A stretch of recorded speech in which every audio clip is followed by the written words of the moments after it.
नमस्कार, मी गीतांजली कोळी, सामाजिक कार्यकर्ता धुळे।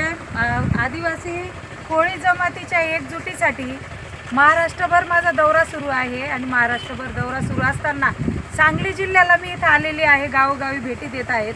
सांगलीला भेट दिली, सांगलीच्या समाज बांधवांना, त्याचप्रमाणे जत तालुक्यामध्ये भेटी दिल्या, त्याचप्रमाणे आज इथं अचकनवाडी तर इथं या गावात देखील आलेली आहे। या गावामध्ये आमच्या महादेव कोळ्यांची जवळजवळ 700 घरं आहेत आणि मोठ्या प्रमाणावर इथं महादेव कोळी राहतात।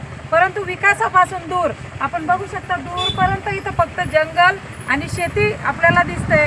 शेतीवाडीचा व्यवसाय करून, कष्ट करून खाणारी आमची जमात आहे। गुरेढोरे पालन करून, शेतीवाडीचा व्यवसाय करून, मोलमजुरी करून राबणारे, कष्ट करणारे आमचे महादेव कोळी बांधव इथले आहेत।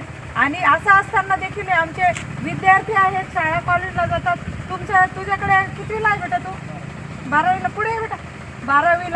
12वीला तुझ्याकडे अनुसूचित जमातीचं प्रमाणपत्र आहे का? तू कोणत्या आदिवासी कोणत्या जमातीचा आहे? तू महादेव कोळी जमातीचा आहे ना? मोठ्याने बोल, कोणत्या जमातीचा आहे तू? महादेव कोळी। तुम्हाला दाखला आहे का? नाही ना? तर अशा पद्धतीने या मुलांवर देखील अन्याय सुरू आहे। जे कॉलेजचे मुलं आहे, जे लेकरं शिकायला शिक्षणासाठी शाळेत जातात, कॉलेजला जातात, परंतु त्यांना या सांगली जिल्ह्यामध्ये, या जत तालुक्यामध्ये महादेव कोळीचं प्रमाणपत्र भेटत नाही। अनुसूचित जमातीचं प्रमाणपत्र भेटलं तर व्हॅलिडिटी भेटत नाही, अशी ही मानसिकता या महाराष्ट्राची आहे।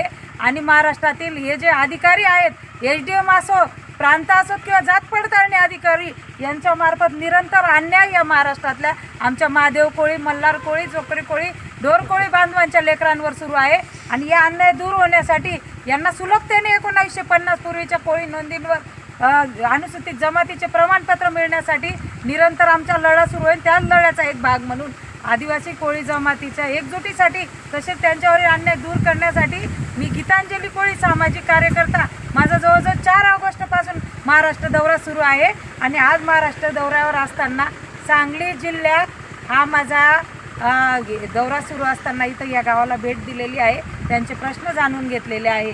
धन्यवाद। जय हिंद, जय महाराष्ट्र, जय वाल्मिकी।